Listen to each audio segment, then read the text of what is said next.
Hey everyone, good evening. Thanks for joining us at our second Tuesday's writer discussion group. It's always good to see so many of our familiar faces. Really appreciate you guys being able to join us this evening.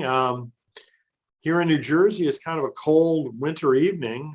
We had some snow today. It's probably, I don't know, 30 degrees or something like that. Arthur Bolkas, who is joining us from down under or thereabouts, probably is in summertime mode. Is that correct, Arthur? Yes, it's also 30 here today, but we're talking Celsius. Well, that's warm regardless, right?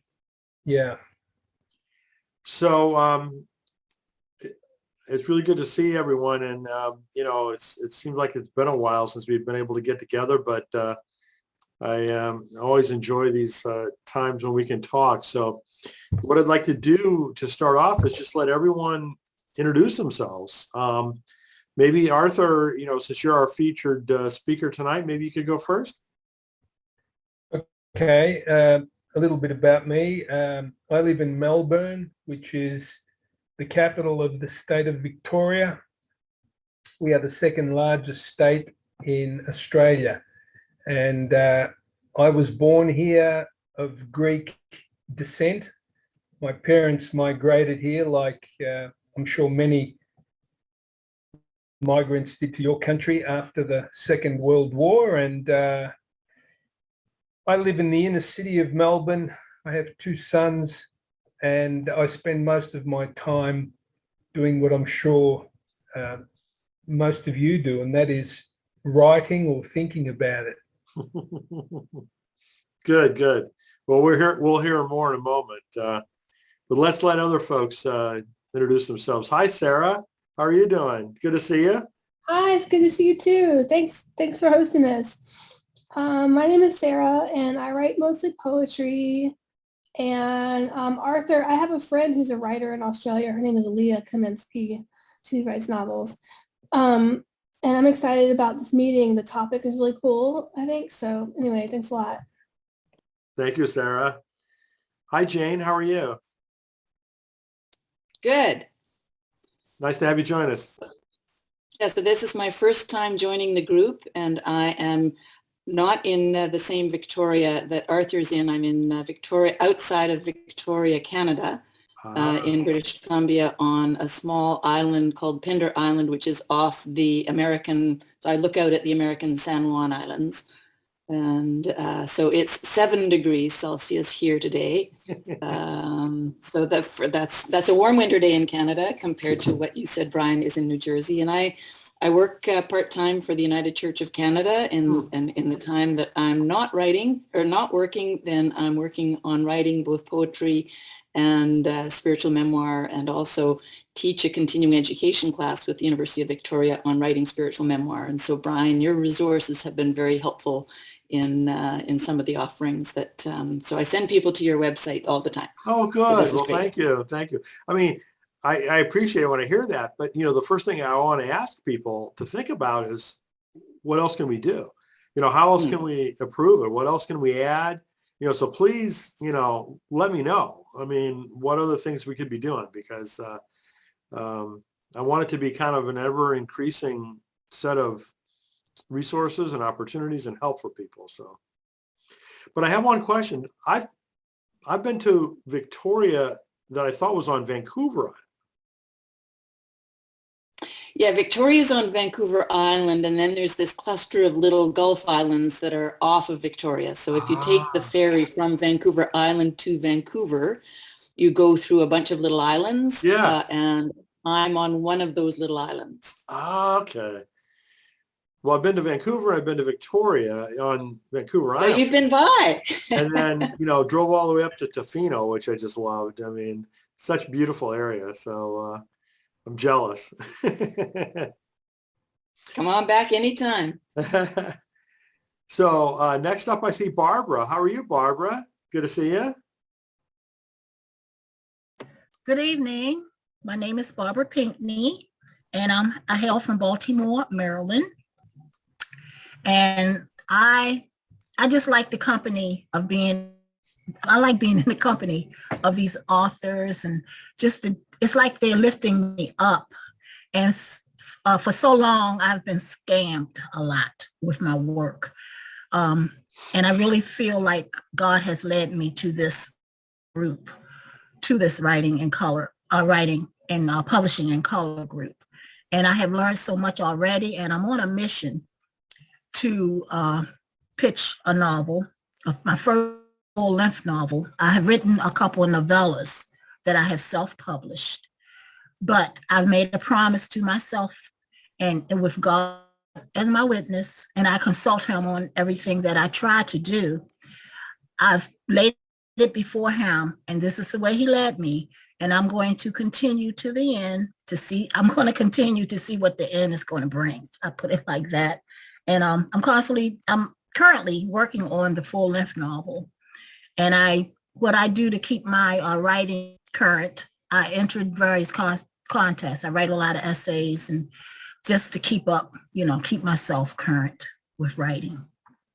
I think that's so wise, Barbara. And I know you really are diligent about it. I know you've been attending many of our events. And so, I'm so glad to have you, participate. And I'm so glad that it's helpful for you. Yes, it is. Very helpful. So next up, I see Denise. Hi, Denise. Hello, everyone. Can you hear me? Yeah, absolutely. Okay, good. Okay. My name is Denise Gray, and I'm from Birmingham, Alabama, and it was very cold here today. Now, what does very cold mean in Alabama?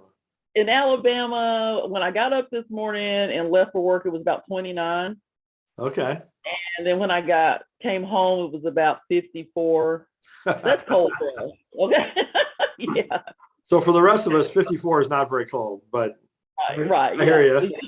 We shut down. We shut down to see one snowflake. It's over. No school, no work, nothing. So, yeah. But I have been following Mr. Lane and Writing for Your Life and Publishing in Color for some time, reading all of your newsletters, tuning into this group when I have a chance.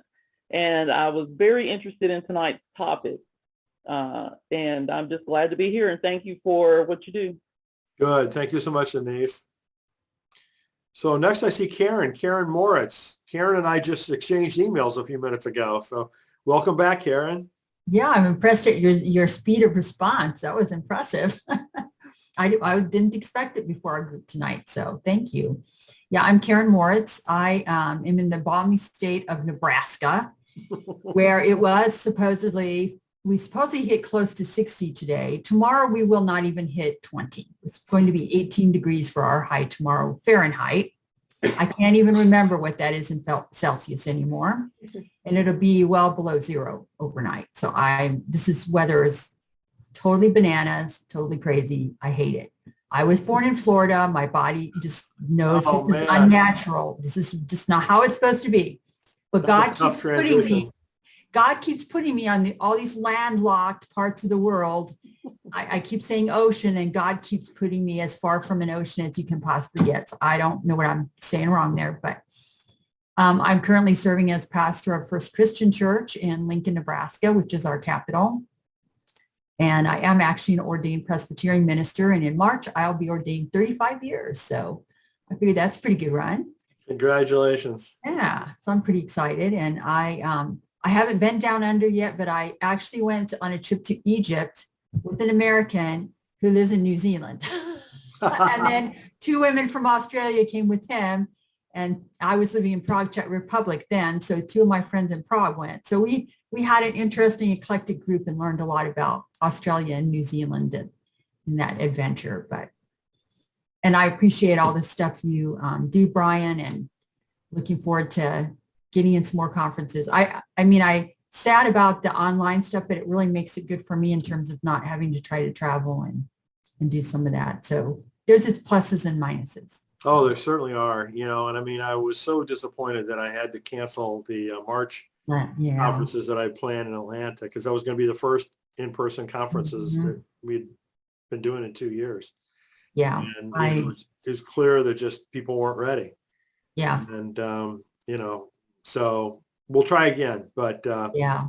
I mean, honestly speaking, I am so grateful for things like Zoom and for this, Mhm. set of online experiences that we're able to have. Because I mean, look at this. Arthur's in Melbourne, Australia, right? And it's like he's next door, right? Yeah. And I was on, Zoom earlier today with people from New Zealand, and we've had people from UK and Europe and all Mhm. over Canada and US. So, I mean, it's just, I love the fact that the geographic boundaries that we've all lived with most of our lives, have really begun to be broken down.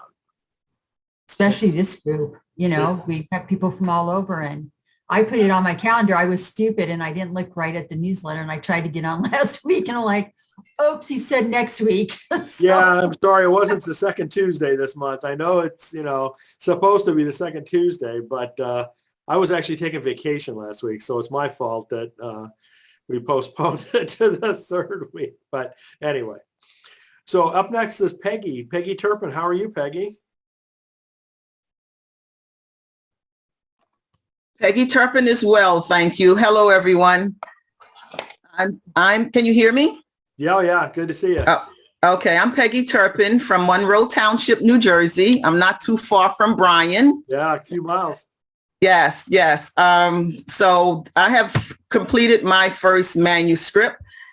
And last time we were on the call, I said I didn't know where to go. And now I have so much information. I'm trying to just gobble it all up. So I'm just trying to work through that. Did get an editor, talking with an editor and all of that good stuff. So that's what I'm doing as far as my writing. And I heard someone said something else. I don't know if someone was saying, because I came in a little late, but, I believe that God has charged me to write the book that I'm writing.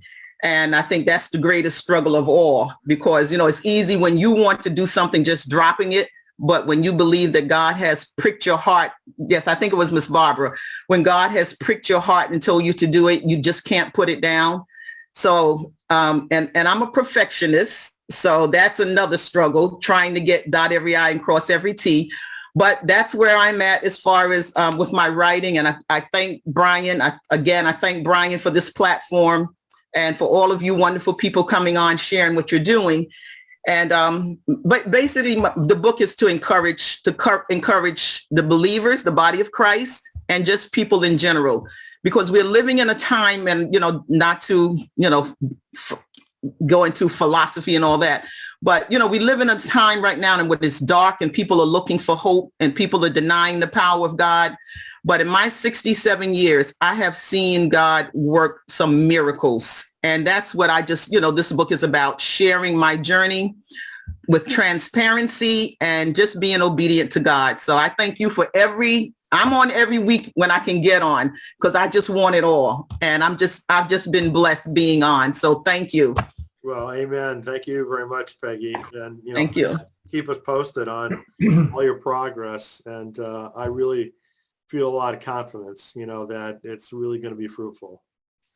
Thank you. Keep me in it. Let's keep each other in prayer, because we all have a lot before us. Yes. Thank you. Absolutely. Thank you.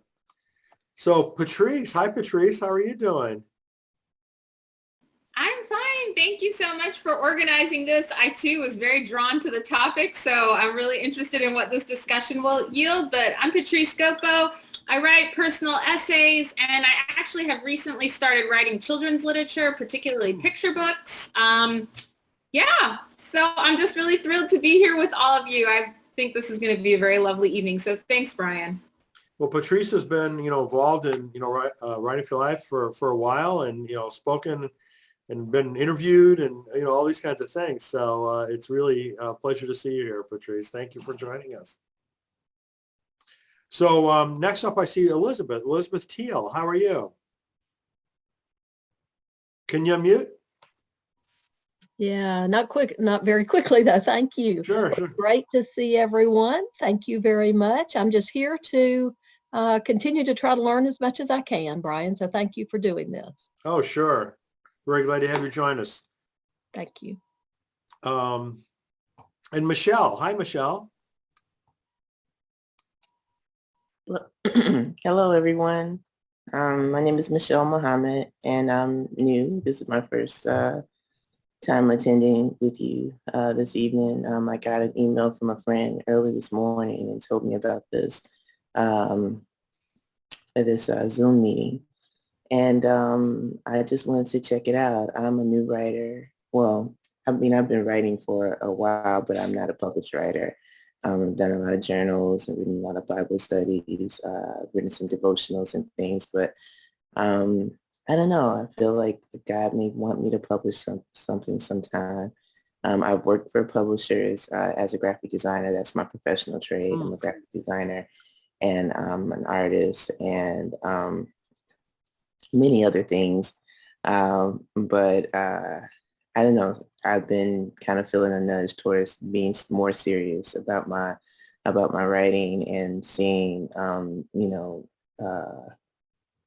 how I can get it out there and share it with other people. So I would just write like words of encouragement and things to other people, or like I said, I have been inspired to write a devotional, some devotions, monthly devotions to people to encourage them. And so some people have said, you should get it out there. So I'm here just to learn like everybody else and to see where I can go from here. So thank you for having me. Good, good. Well, thanks for joining us, Michelle. Glad that you found out about this and glad you could join us. Thank you. I know there's a few other folks that don't have their videos on, and that's perfectly fine. But if there's, anyone else that would like to introduce themselves, you're welcome to do that. I see Melissa and Vivian, and I know that Elizabeth had to end up leaving because of kids. But is there anyone else that would like to say hello? Vivian, hi. Yeah, hey, I really just joined to give it a listen, but I appreciated Michelle, her courage in saying why she joined the scene. This is my first call. Kind of like Michelle did. I've been a writer for quite a while. Not sure about the spiritual bend to it, but I follow your newsletter, Brian. I appreciate it, and just wanted to listen, and I know I'll get something from a good night with everyone. So thank you. Sure, sure. Well, I mean, one thing I should probably say at the beginning of all of these is that, Writing for Your Life and Publishing in Color are really targeted for folks who are very early stage, primarily pre-published, honestly, just trying to figure out this whole space because it's very challenging. It's very opaque. We're just trying to help folks, learn and make progress, and, wherever that goes is perfectly fine. There's no expectations. There's no barriers. There's no, you have to be yada, yada, yada in order to participate. That is so not the case. Right. So, please know that, everyone's welcome. One of my presentation friends, Lynn Kreiderman, always, tries to encourage folks to let them know that, yes, you are a writer. Doesn't matter if you publish anything, doesn't matter, what kind of writing you do, quite frankly. Yeah, yeah. And I know Patrice earlier said she's from Charlotte. I'm in Brevard, North Carolina. So just glad to be here. Good, good. Well, as a couple of you have alluded to, we've got a very interesting topic tonight. Arthur had contacted me a few months ago and, talked about kind of his journey, his experience, relative to getting published. And, the issue that he described to me was something I had heard from other folks as well. And so, when he was telling me about all of this, I thought, okay, this would really make a good discussion because I know there's lots of folks that, experience similar kind of things. And I know there's, a number of folks that, have been able to make it tonight. I really thank you for joining us. But also all this is being recorded, just like all the other writers discussion groups are. So there'll be a lot of folks that can benefit from this, that aren't on with us live tonight. So in any event, Arthur, maybe you could tell us just a little bit more depth about, your publishing, pre-publishing, experience? Okay. So straight up, I'm like, I assume most of you, I'm unpublished. Well, I had a postgraduate thesis published that kind of set me back as a creative writer, to tell you the truth, because I got kind of the jargon of the academic in my head, you know, the big words, the long-winded sentences and all that. I've written newspaper articles. I've had some commissioned articles, some magazine articles, but I haven't hit the nail on the head in terms of having a book published, although I have had opportunities for that to happen. And I'll explain why it didn't happen. But a little bit about my background, because I feel that my dilemma is very much caught up with who I am and what I'm writing about. You see, the title of the manuscript that I'm going to speak to tonight, is called 11 with an 8. And people say to me, what does that mean, 11 with an 8? There's actually a chapter in my book where I enter a prison yard in a maximum security prison, and I sit on the ground and I'm completely dejected because I've just been to court and I've just been sentenced. And a guy who knows me walks up and says, Bolkas, what did you get? And I look at him forlornly and I say, 11 with an 8. And he says, 11 with an 8? You don't mean months, do you? And I said, no, I mean years. 11 with an 8 in prison jargon is a sentence of 11 years with an 8-year minimum sentence. And so my book is a memoir. It's based on the first 28 years of my life. And I did the first draft of this book in 1989. Wow. Long time ago. My first draft was 180,000 words. It was a tomb. It was biblical in its proportions. The version I have today, and I'm halfway through completing my 10th draft, is around 90,000 words. A little bit about how I came to be in prison, because I know you're all wondering what's a nice bloke like me got to do with a background like that. When I was arrested for several armed robberies, I was in the 4th year of an arts law degree at a fairly prestigious university here in Melbourne. So I'm a little bit different in terms of my background. How I ended up in prison is a long story. It's what the book is about. But in a nutshell, I basically came from a Greek working class migrant family. When I was very young, my father suffered a serious accident. He was sort of thrown onto the reject heap. He became depressed. He was very sick. Long-term illness existed in my family. That brings all sorts of dysfunctions and issues. I grew up with a lot of hang-ups. I had a really troubled mother who, when I was very young, tried to kill herself. She embraced religion in a big way. And when I was at that very vulnerable age, around 12, 13, she became a born-again Christian. And I thought she'd gone from being extremely religious and zealous as an Orthodox Christian who forced me to go to church and become an altar boy and all that stuff. I thought she went completely mad when she started talking about Jesus Christ and you've got to be born again and have him inside your heart and all sorts of things.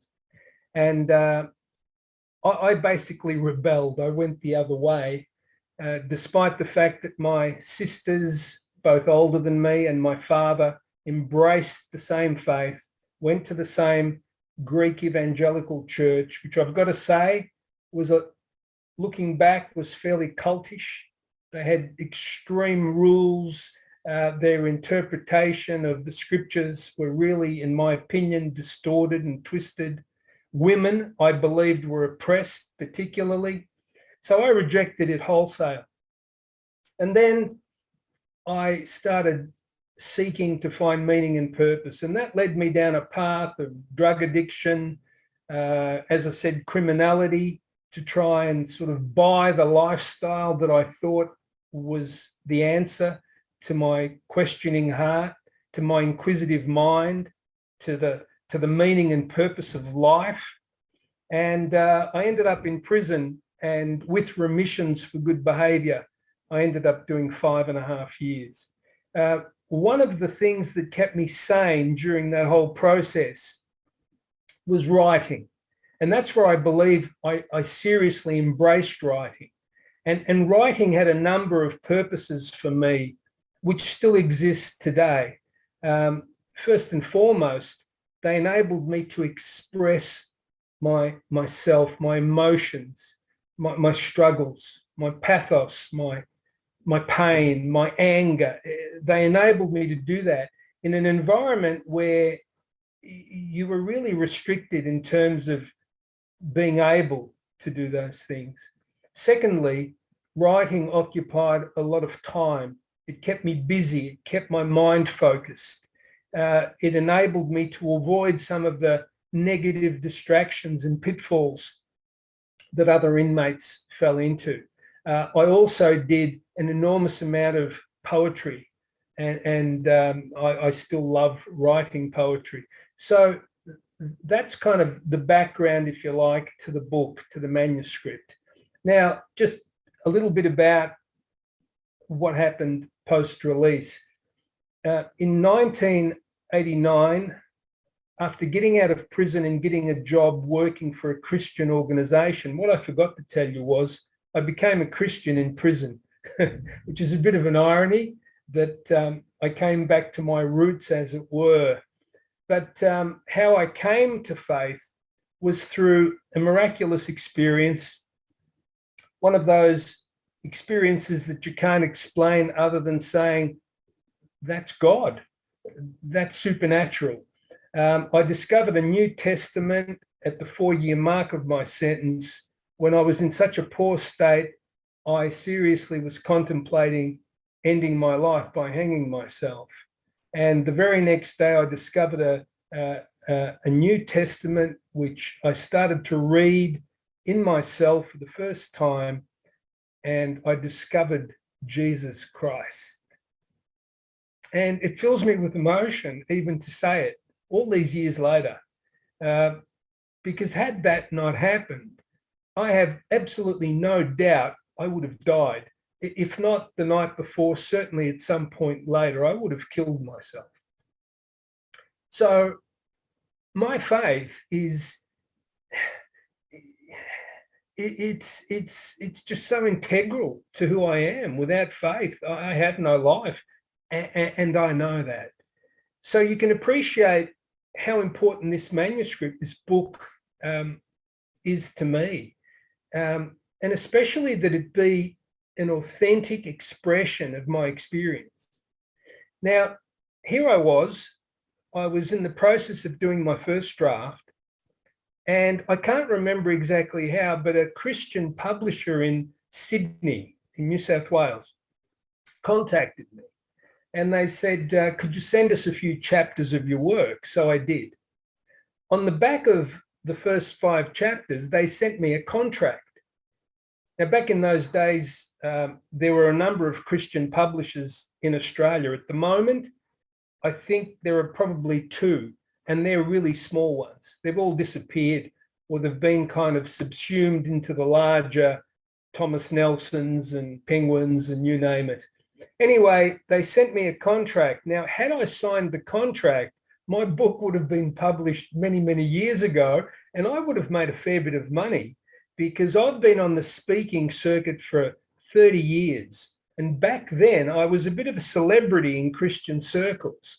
And if I had $1 for every person who came up to me and said, have you got a book? I would have been pretty wealthy, I reckon. But it wasn't meant to be. And in fact, that contract came to nothing. And one of the reasons was, as I submitted chapters to the publisher, the editor would send them back with great swathes having lines through them. And, well, like anyone, I sort of thought, well, is that not well written? Why has that been cut out? And to cut a long story short, it was basically because what I'd written about was too violent, too sexual, too profane, etc. Well, I kind of agreed that I would eliminate all the swear words, the profanities. But then at one point, I dug my heels in and I said, listen, you cut this whole section out. I'm writing about a relationship I had with a necrophiliac. Now, I don't know if you know what a necrophiliac is. It's a person who has had sexual relations with a corpse. Yuck. Horrible, isn't it? Well, I met this guy in prison and he was a really nice fellow. And until I'd heard what he'd done, I just accepted him like you'd accept anyone else. In fact, he was one of the nicer people in the prison. But when I heard what he'd done, I didn't know how to reconcile that with the person that I'd met. And so I wrote about our experience. We ended up falling out because he wanted more than just a friendship with me. He wanted a relationship, a sexual relationship, and I wasn't interested, and so on and so forth. But I documented that because there are very few people in life who actually meet people like him. And I wanted to not only communicate the experience of meeting the man, but helping other people to see that he was a human being first and foremost. And there were aspects to his personality and nature that were actually good and that I respected and admired. And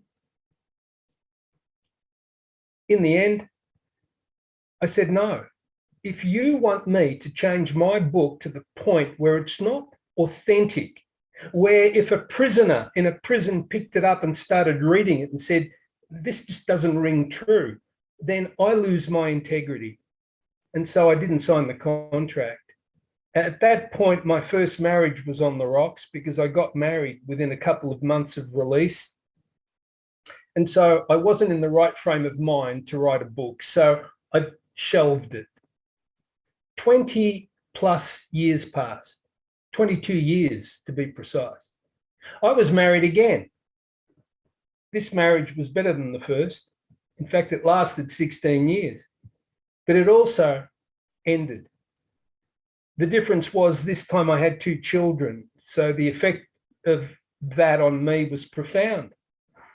What kept me sane and has kept me sane these last 10 years is my book. You see, I did another 9 drafts of that book. And during particularly the first 5 years where I was non-functional, I was drinking, I was holed up, I cut off all my friends who were trying to contact me.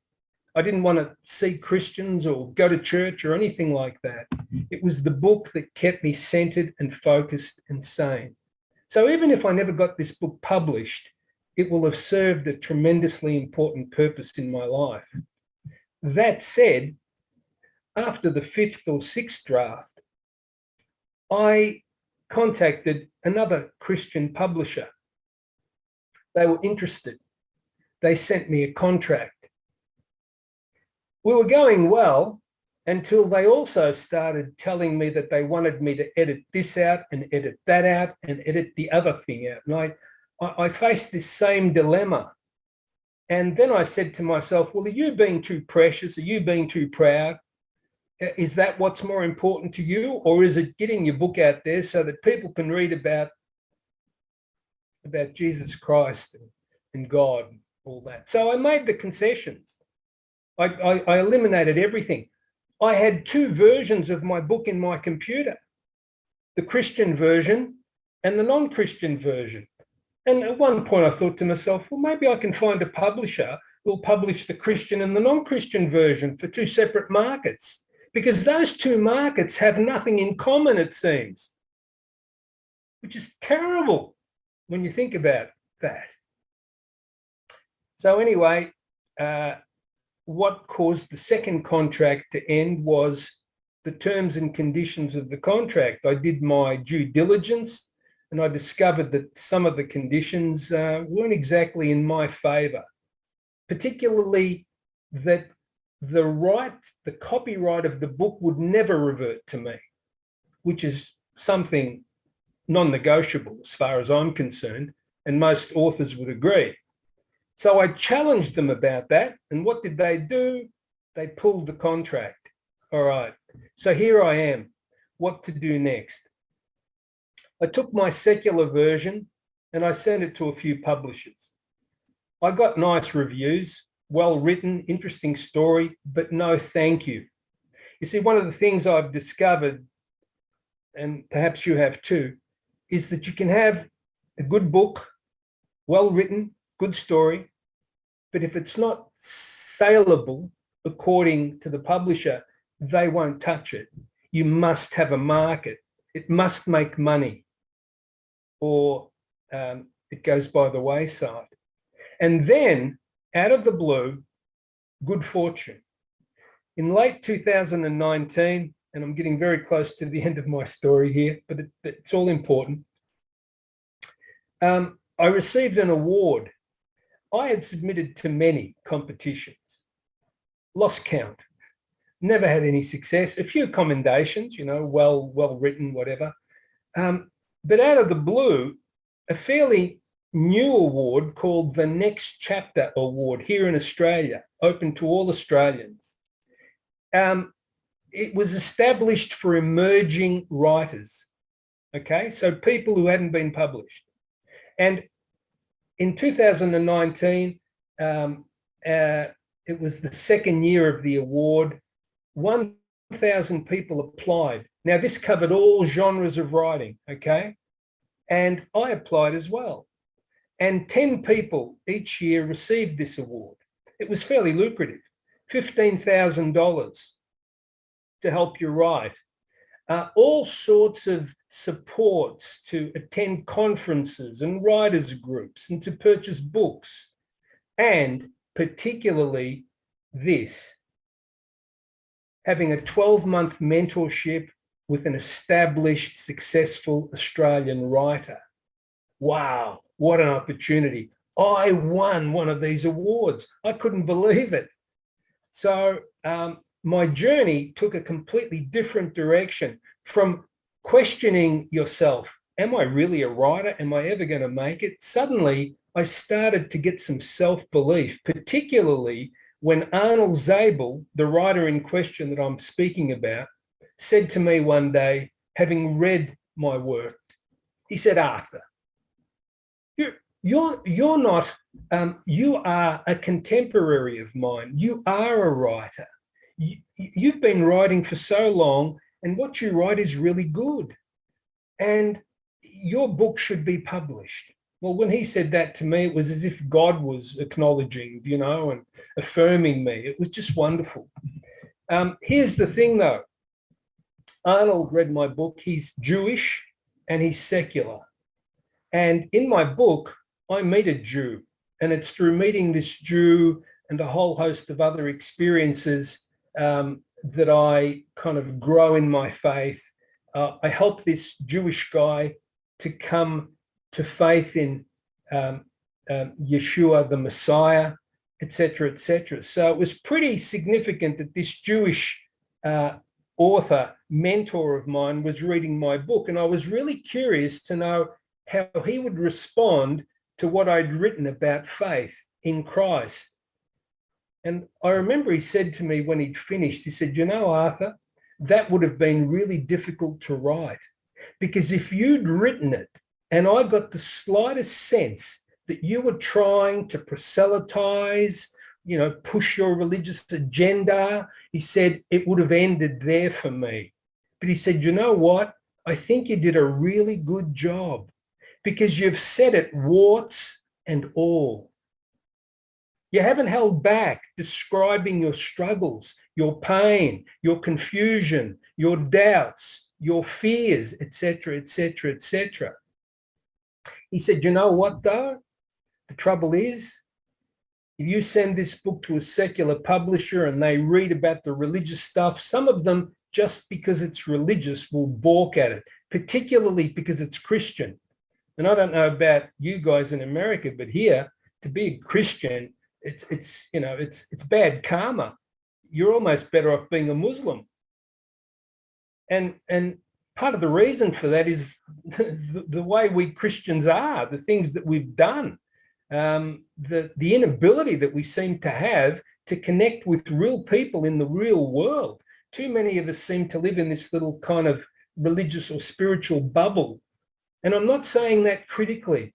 I simply mean it from my heart, from my experience. Anyway, he also said to me, the trouble, of course, is if you go to a Christian publisher, as you've experienced, they will expect you to remove all of that profane, heavy stuff. And then he said to me, Arthur, I can't tell you what to do, but I encourage you, I implore you, do not change your book. It will lose its integrity. And so right now, I'm completing my final draft, my 10th draft, and I have access to a bunch of publishers through the award that I received, all secular. And I'm hoping and praying that God will direct me to the right publisher, because I believe my book deserves to be published, and it will be published. And if at the end of the day it comes to self-publishing the book, and that's the way that I find integrity, then I'll try and do that as well. So be encouraged, friends, and it's a long, long journey. This journey for me has been going on since 1990. That was the first draft. So it's been a long journey, but I haven't lost hope or faith. Anyway, I'll stop there. Well, what a story.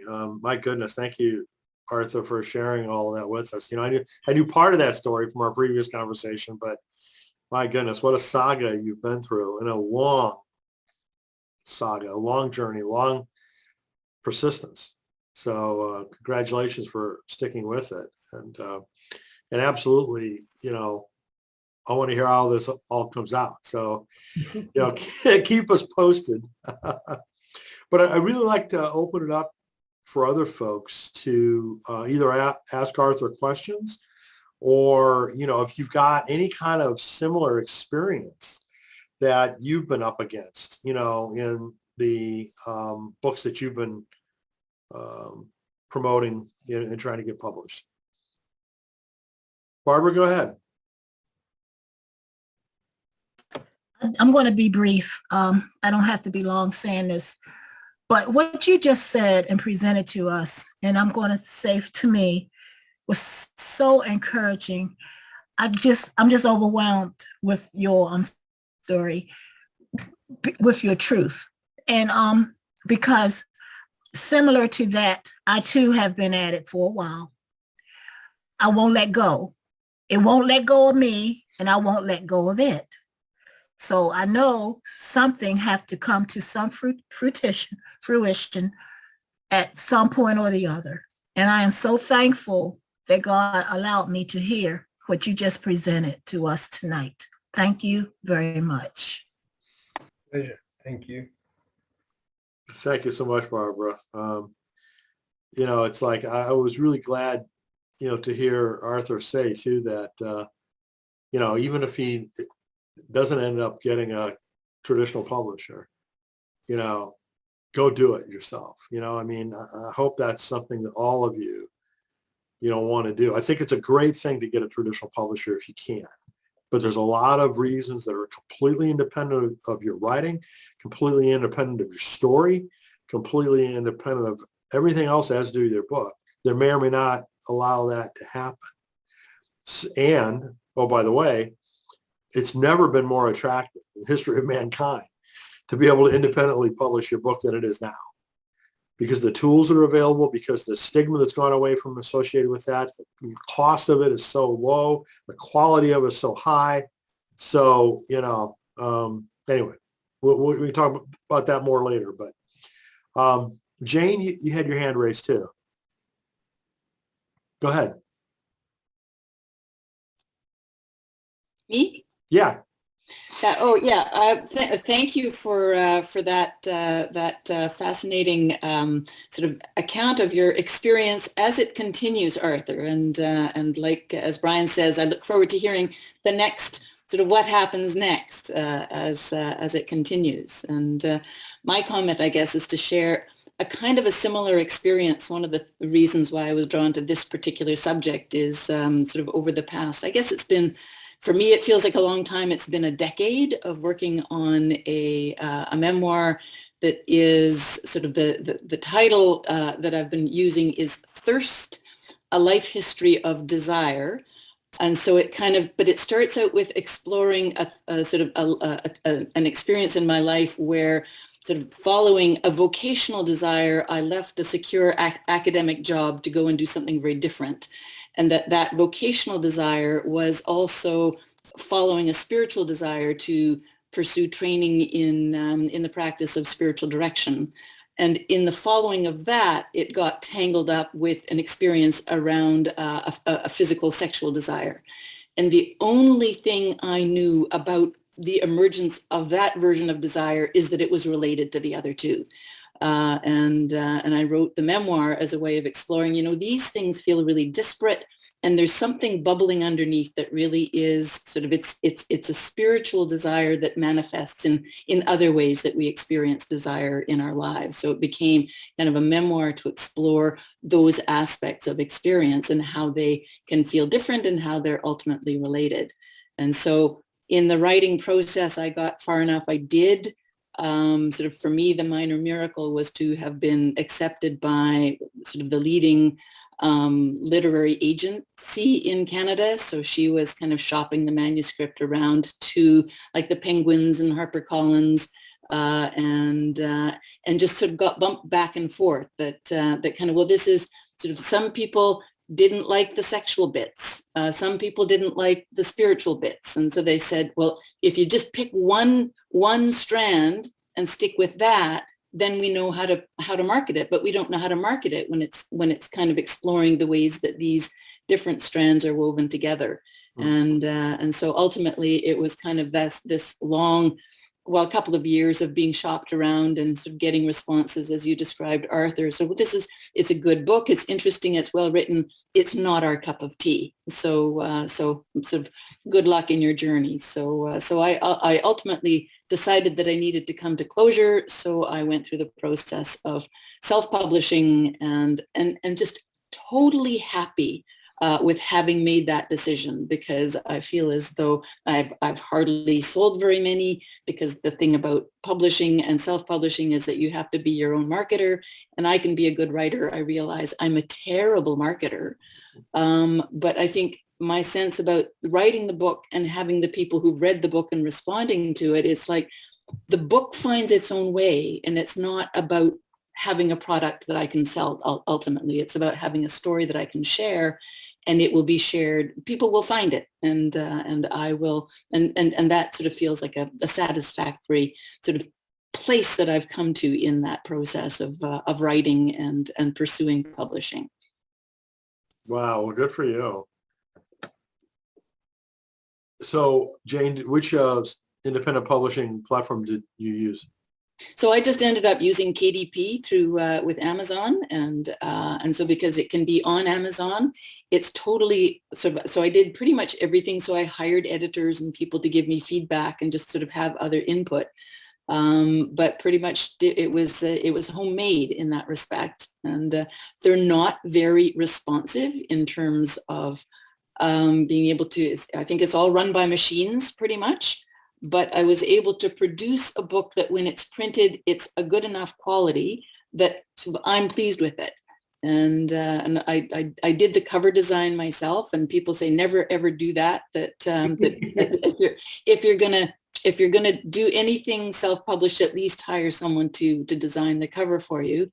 But every time I look at sort of the marketing sort of publications around books that are published by professional publishing companies, I look at all those those covers, and I think, those covers don't look any better than my homemade cover. A lot of the covers I see, I don't like those covers. That they're all kind of, it's hard to read the words. It's kind of, they've got weird stuff going on. I don't. So anyway, so KDP was fine. It was a huge steep learning curve, but was able to kind of get the product that I was happy. And because it's print on demand, you end up not having to have a whole basement full of books that you have to then flog, so people can just find their way to it on Amazon.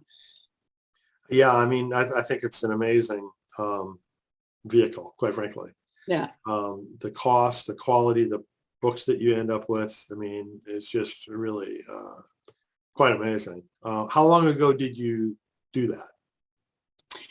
I did that in 2019. Okay. Because I think I was at the stage, so there'd been long periods of time. I don't know, you didn't say this part, Arthur. I think that you did talk about it a little bit, but there were long periods of time where the project was so tucked away in a drawer, like for maybe a year or 2 years. I just couldn't go anywhere near it. And then there were periods I was as far along as I could go. And then I thought, well, I need to take the next step, and I'm too scared to. And so there was kind of a lot of sort of moving forward and sitting, so it sort of sat in a drawer for a while, and then I finally sort of was able to sell. It was actually in 2020 that I self-published. Okay. Well, those of you who don't know, I self-published this last year because primarily time to market. I had a really good publishing house that was interested in doing it with me, but it would have been like 2023 before the book came out. And I just thought it was way too time sensitive, for me to wait that long. So that was the primary driver for me to choose that path. But, as you can see, we've got Brian McLaren, Diana Butler Bass, I mean, some big name, at least within our little neck of the woods, some big name authors that contributed to this. And, regardless of that or anything else, I decided to independently publish it through Amazon myself. So, for what it's worth, as I mentioned before, that avenue is, got some serious advantages over, traditional publishing. But even, having said that, I always encourage folks, if you can get a traditional publisher, a good traditional publisher, by all means, go for it. So, Arthur, how are you feeling at this point? In terms of, you've kind of beat your head against the wall, several times, right, with these publishing houses. Are you gonna do that some more, or what are you feeling at this point? Look, the people who oversee the award that I received, their support is ongoing. They aspire to help me, others like me, to actually get published. So that's their bottom line. But we all know how difficult it is. Even an award winner, you need to fit the niche of the market. And so what they said to me was, what you need to do is get an agent. But I've since discovered that getting an agent is almost as difficult as getting a publishing contract. One of the things that we haven't really talked about much, tonight is the whole 900-pound gorilla in the room, the platform. Platform, right? Yeah, So the table stakes now for any publisher or agent is that, an aspiring author's got to bring their own following. You have to have already established, a sizable number of people who pay attention to what you have to say in order to get published or in order to get an agent. Well, that's a whole other thing, as Jane said, that I discovered, that there's the writing side of this enterprise, and then there's the marketing / business side of the enterprise. And look, it's a process of learning. I haven't got all the time in the world. You know, I mean, so I'm a bit like you, Brian. I want to kind of get this done sooner than later. That said, where do you go from here? I will continue to try and find an agent. Ideally, I'd love to find an agent, a Christian agent, who has an entree into the non-Christian publishing world as well. Because you need someone who understands that whole industry, who can sensitively negotiate a pathway for you. And I really believe this, that we live in an age right now, and COVID has exacerbated what I'm about to say. We live in an age where there are a lot of Christian and spiritually minded people who are looking for literature, things to read that are real. They may be raw, they may be harsh, they may be whatever, but real, to resonate with life, with experience, with truth, and not whitewash things so that they kind of have this rosy coloured veneer over them. I'm hoping to try and find a way through that process so that I can get a book published that has integrity. I'm not exactly sure how that's going to happen. As I say, it may be self-publishing, but then the problem is marketing. But here's my thing. Why are there so many, particularly Millennial and Generation Z Christians, leaving the church today? One of the reasons I think they're leaving the church, and I've done some reading around this, and Brian McLaren and others have sort of written to this topic too, it's because the church, particularly in the West, has kind of lost its way. It's lost its credibility. It's not relevant to 21st century life, if you like. And people who are dissatisfied aren't necessarily walking away from their faith. I don't believe they are, but they're walking away from the institution that doesn't meet their needs. And so I think we need writers who can speak into that space with integrity. And I'm not sort of boasting that I'm the greatest writer in the world, but if you read my book, you would be confronted with some reality that might unsettle you. But then I'm writing about prison. I'm writing about a hellish experience, which still affects me till this day. So I can't dress it down and make it to be something that it wasn't. But in the midst of that experience, I had a transformational encounter with the divine. And this is what holds me together today. It's the glue that holds my mind, body, and soul together. And I've written about it in a way that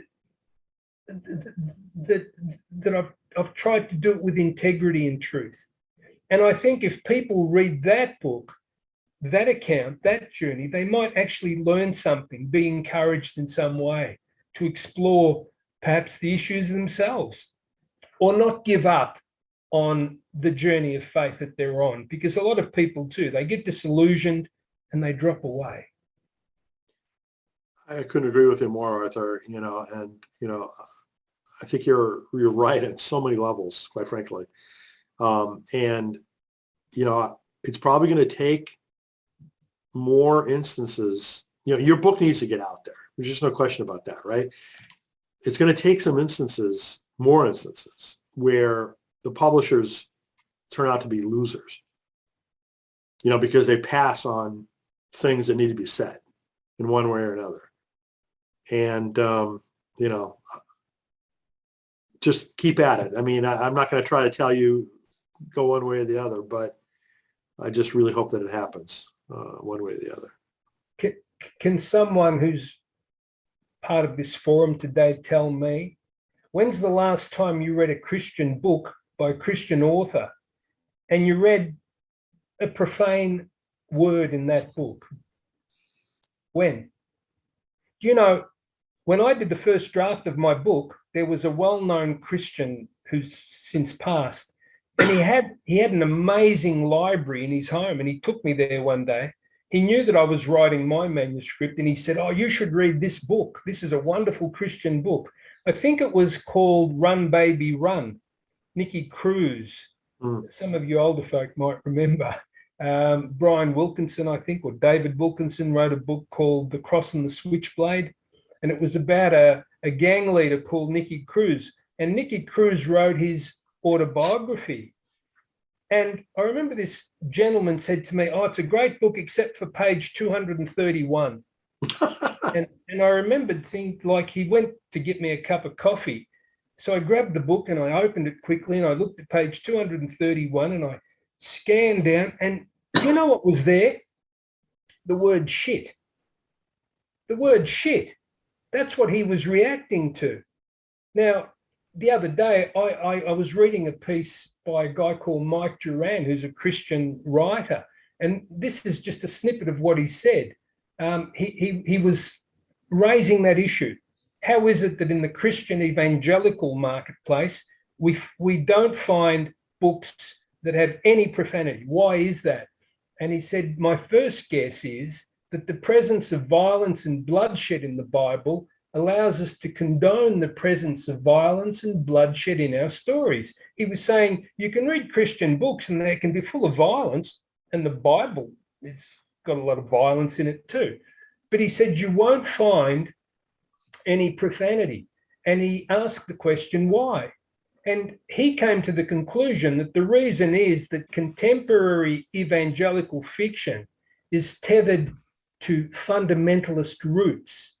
In fact, they coined the phrase the cleanliness spectrum, and that it's got to do with sin, that we kind of categorize sins, that there are these sins that are worse than those sins. And it seems that in our estimation, we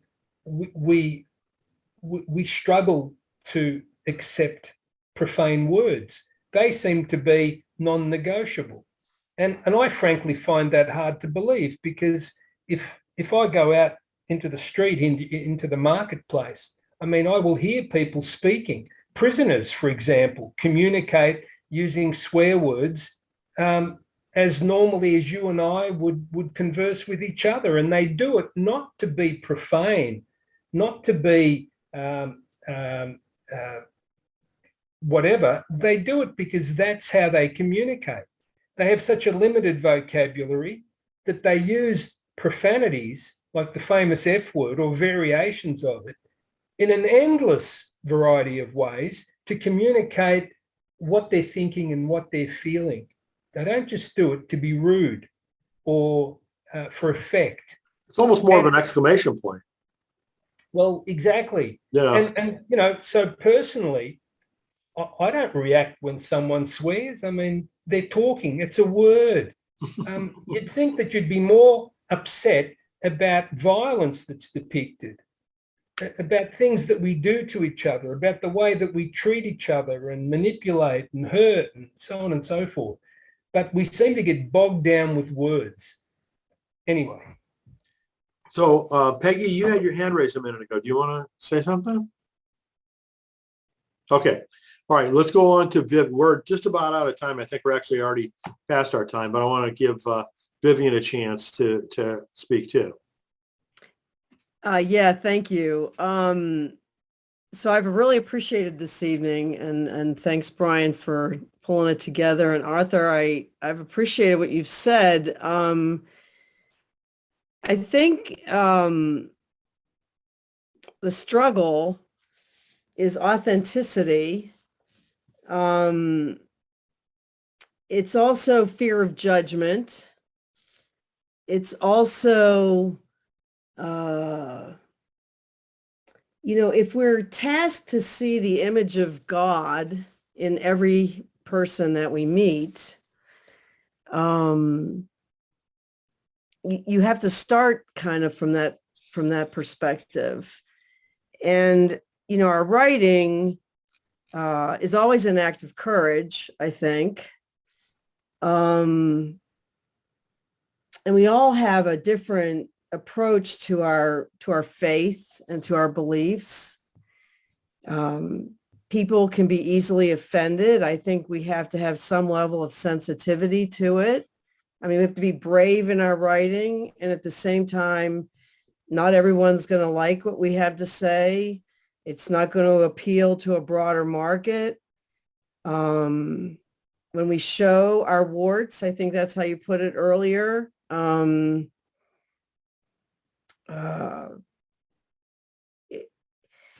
I think there's an artistic way to do it. I think poetry a lot of times gives us an avenue into our truth. Sometimes I find like it's easier than memoir or other ways to do it, but I it's a dicey arena, and it's difficult because we all come from different traditions or no tradition at all. I applaud your tenacity. 30 years is a long time to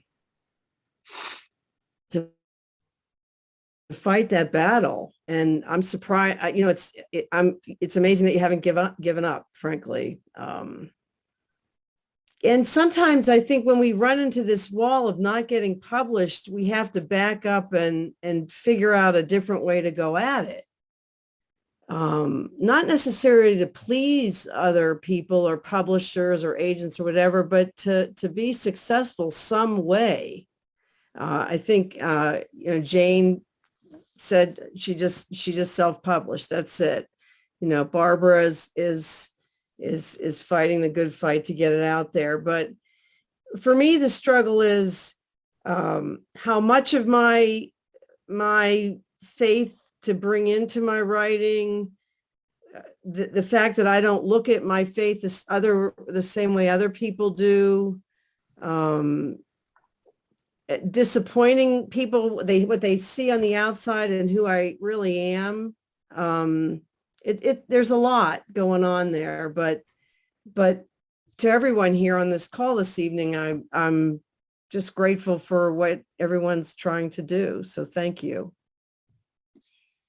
Well, thank you, Vivian.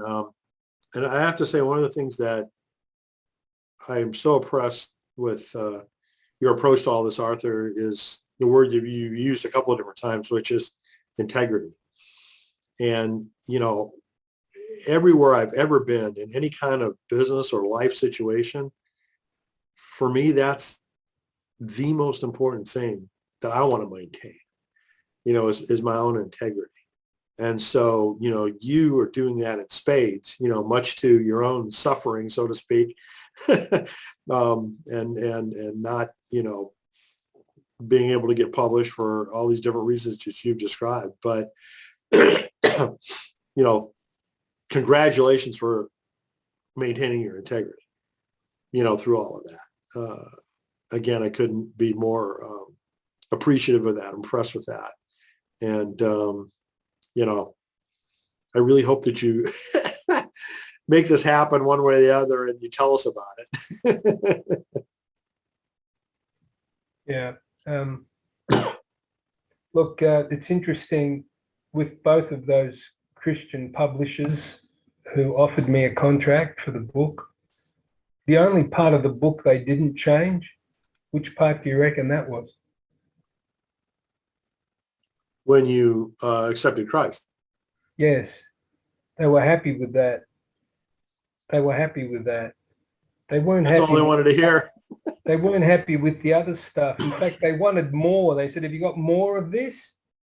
And you know what it felt like for me? It felt like a complete betrayal. It felt like the very Christians of whom I was a part weren't prepared to accept me for who I am. Because you can't take that part of me away and just have this part. That's not me. That's not true. It's not right. You know what it's a bit like? When I got out of prison and I got this job working for a large, fairly conservative evangelical organization, one of the reasons they employed me, an ex-prisoner with a criminal record, was because I'd become a Christian in prison. And they got good value out of that, because when I was heading up this new youth department, they sent me over to this Christian, it was like a newspaper, and they interviewed me, and my story was published. And I became kind of like an overnight sensation. And before I knew it, I was running not only around the country, but overseas sharing my testimony. They couldn't get enough. I was booked up for 6 months in advance. And I was running around sometimes several times a week, different venues, different groups, sharing my testimony. Now, let me tell you, there were so many, many, many times as I shared this wonderful story about the miraculous transformational power of God in my life. And people were so affected by it and encouraged by it and uplifted by it. They couldn't get enough. Do you know how many times I wanted to say, hang on a minute, there's a bit more. Let me tell you what I'm going through right now. I'm a Christian. I'm saved.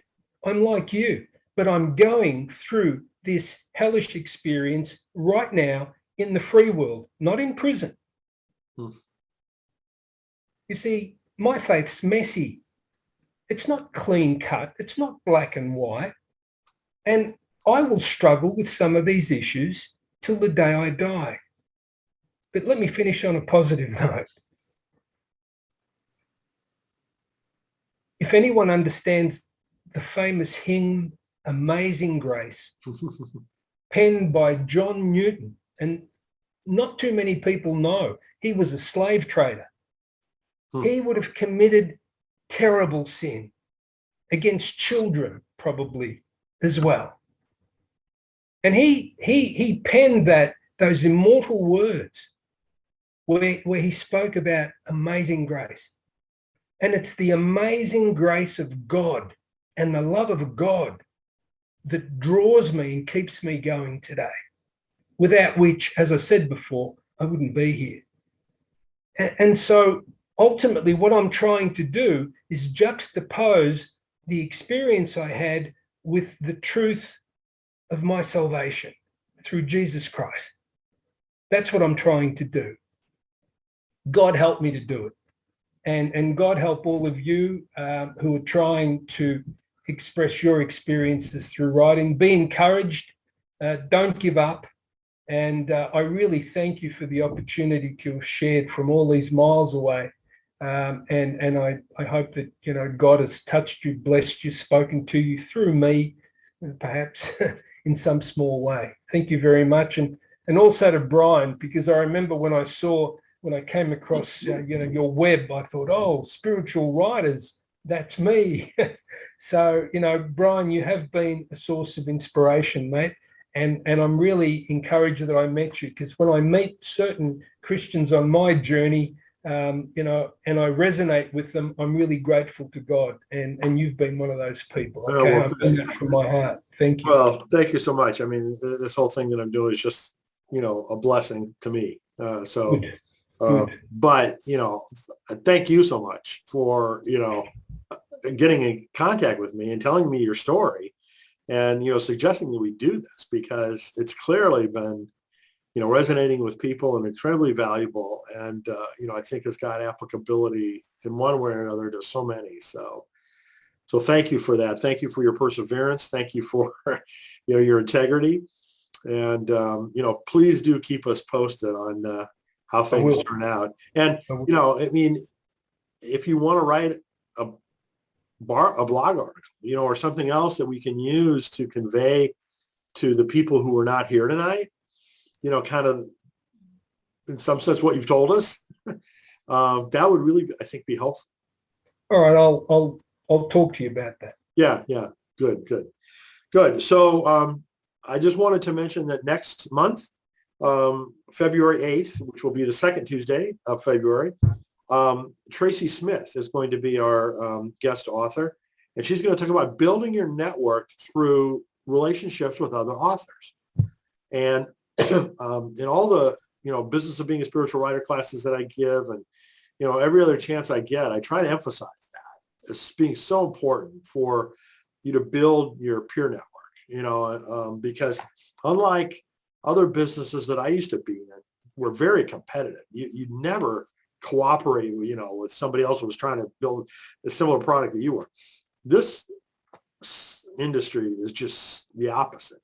The more authors can collaborate and help each other and interview each other and whatever makes sense is just so incredibly helpful. So we're going to dive into that more next month with Tracy. So I hope you can join us then.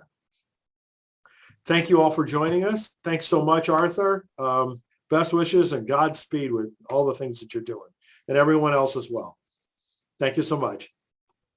Thanks everybody. Good night. Thanks, Arthur. Yes, good night. Thank you again. Good night, everyone. Thanks. Night, night. Thank you, Brian. Thank everyone. Have a safe week. What's left of it?